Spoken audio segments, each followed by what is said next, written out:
200 मोर्चों पर खूनी जंग, पुतिन ने पलटी बाजी।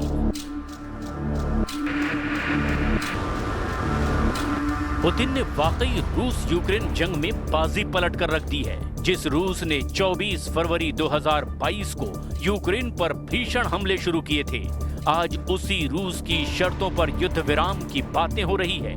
हैरानी की बात तो ये है कि शांति समझौते को लेकर हो रही बातचीत के बीच रूस ने पूर्वी यूक्रेन के 200 मोर्चों पर अब भयंकर हमले शुरू कर दिए हैं। यूक्रेन की राजधानी कीव समेत यूक्रेन के 20 से ज्यादा शहरों पर रूसी हमलों ने कोहराम मचा दिया है।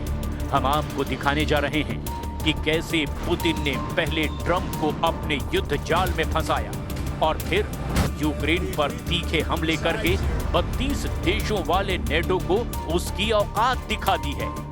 आज यूक्रेन से लेकर यूरोप तक और यूरोप से लेकर अमेरिका तक सभी पुतिन के जंगी पैतरों के सामने चित हो चुके हैं।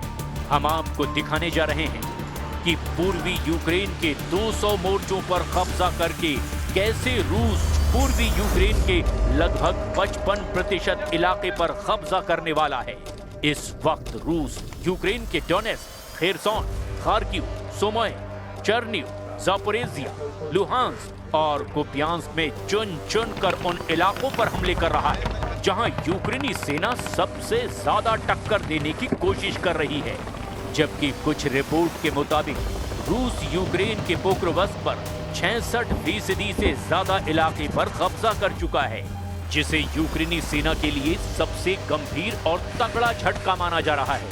हैरानी की बात तो ये है कि हारते यूक्रेन को जिताने के लिए यूरोप और नेटो के 10 से 12 देश अभी भी एड़ी चोटी का जोर लगा रहे हैं, जिसमें नेटो देश Germany, France, Britain, Poland, 3 Baltic देश हर हाल में रूस की जीत को रोकने की कोशिश में जुटे हैं। लेकिन इस जंगी चक्रव्यूह की हम शुरुआत करते हैं यूक्रेन पर रूस के तूफानी हमलों से, जिसने यूक्रेन के पूर्वी मोर्चों का कचूमर निकाल कर रख दिया है। 200 मोर्चों पर रूस का तूफान, चीर डाला पूर्वी यूक्रेन। हम आपको पिछले 24 घंटे में रूसी हमलों का वो सच दिखाने जा रहे हैं जिससे साबित हो रहा है कि रूस शांति समझौते से पहले ज्यादा से ज्यादा पूर्वी यूक्रेन के इलाकों पर कब्जा करना चाहता है। दावा तो यहां तक किया गया कि अमेरिकी राष्ट्रपति ट्रंप से मिले संकेतों के दम पर रूस ने यूक्रेन पर हमले 10 से 15 गुना तेज कर दिए हैं। आखिर यूक्रेन की आड़ में अमेरिका रूस के साथ कौन सा खेल खेल रहा है? पहले आप ये देखिए, रूस ने 24 घंटे में यूक्रेन पर कहां-कहां और कितने हमले किए हैं। पिछले 24 घंटे में रूसी सेना ने पूर्वी यूक्रेन के कम से कम 8 बड़े इलाकों पर तूफानी हमले किए हैं। दावों के मुताबिक यूक्रेन में लड़ाई तेज होने के साथ ही एक दिन में 200 से ज्यादा झड़पें हुई हैं। यूक्रेन की सेना का कहना है कि पिछले 24 घंटों में 216 मुठभेड़ें हुई है, जो पिछले हफ्तों में सबसे भीषण जंग है।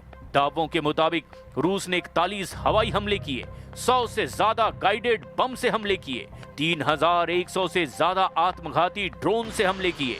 यूक्रेनी ठिकानों और कस्बों पर लगभग 3000 तोप के गोले दाग दिए गए।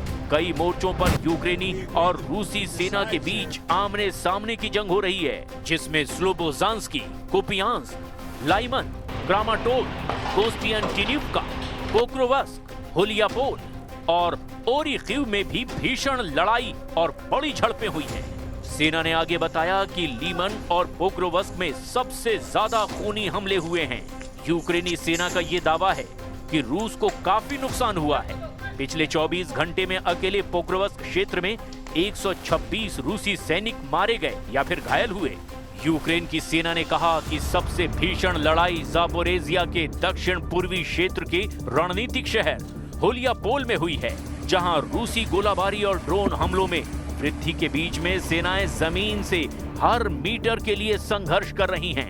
यूक्रेनी सशस्त्र बलों के जनरल स्टाफ ने दावा किया कि उनके बलों ने पिछले दिन 1140 रूसी सैनिकों को मार डाला या फिर घायल कर दिया।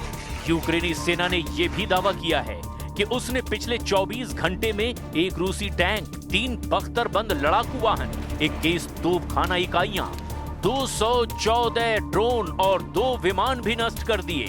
अगर रूसी हमलों को लेकर पिछले 60 दिनों के आंकड़ों पर नजर डालें तो 28 सितंबर 2025 से 27 नवंबर 2025 तक रूसी हमलों में बेतहाशा बढ़ोतरी देखी गई है, जिसमें रूस ने मिसाइलों और ड्रोनों का रिकॉर्ड तोड़ इस्तेमाल किया है। यूक्रेनी वायुसेना के मुताबिक रूस ने पिछले 60 दिनों में 10,000 से ज्यादा ड्रोन हमले के लिए इस्तेमाल किए हैं, जिसमें से 70% रूस के शाहिद ड्रोन का इस्तेमाल किया गया, जबकि अलग अलग तरह के 500 से ज्यादा क्रूज और बैलिस्टिक मिसाइलों से रूस ने यूक्रेन पर पिछले 60 दिनों में हमला किया है। ये आंकड़े यूक्रेन के आधिकारिक रिपोर्ट्स पर आधारित हैं। रूस का दावा है कि ये हमले यूक्रेन की सैन्य क्षमता को कमजोर करने के लिए है, लेकिन यूनाइटेड नेशन की मानवाधिकार निगरानी मिशन के मुताबिक ये नागरिकों पर अनुपातहीन प्रभाव डालते हैं और 2025 में कीव में नागरिक मौतों में 2024 की तुलना में 4 गुना बढ़ोतरी हुई है। राष्ट्रपति जेलेंस्की ने इसे आतंकवादी हमले करार दिया।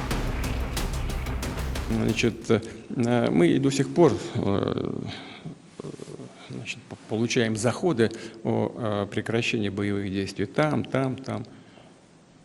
Войска Украины уйдут из занимаемых ими территорий, вот тогда и прекратятся боевые действия. Не уйдут, ми доб'ємося этого вооруженим путем.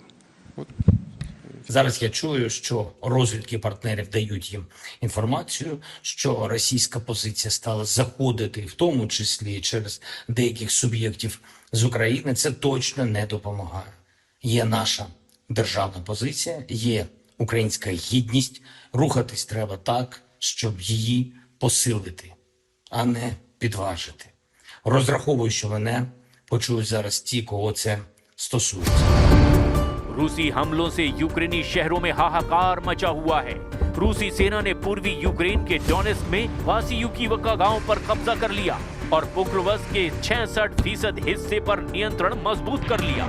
सीवर्स्क में रूसी सेना को जबरदस्त बढ़त मिली है, लेकिन यूक्रेन ने कुपियांस्क में रूस के खिलाफ जवाबी हमला किया है, जो लगभग 25 वर्ग किलोमीटर में हो रहा है। रूसी सैन्य टुकड़ियां यूक्रेन के वावचांस्क के 80% हिस्से पर कब्जा करने के करीब हैं, लेकिन यूक्रेन ने कुछ मोर्चों पर वापसी करने का भी दावा किया है। रूसी सेनाओं ने गुलियापोल के उत्तर में बढ़त हासिल की है। Нас угрозой по-прежнему остается и стремление НАТО затащить в свою орбиту Украину. Членство этой страны в агрессивном военном альянсе, который провозгласил своей целью, так сказать, Россию, назвав ее угрозой безопасности во всех операционных средах, для нас неприемлемо. Я повторю еще раз, потому что суть деятельности НАТО – это противодействие нашей стране. रूस यूक्रेन युद्ध खत्म करने के अमेरिकी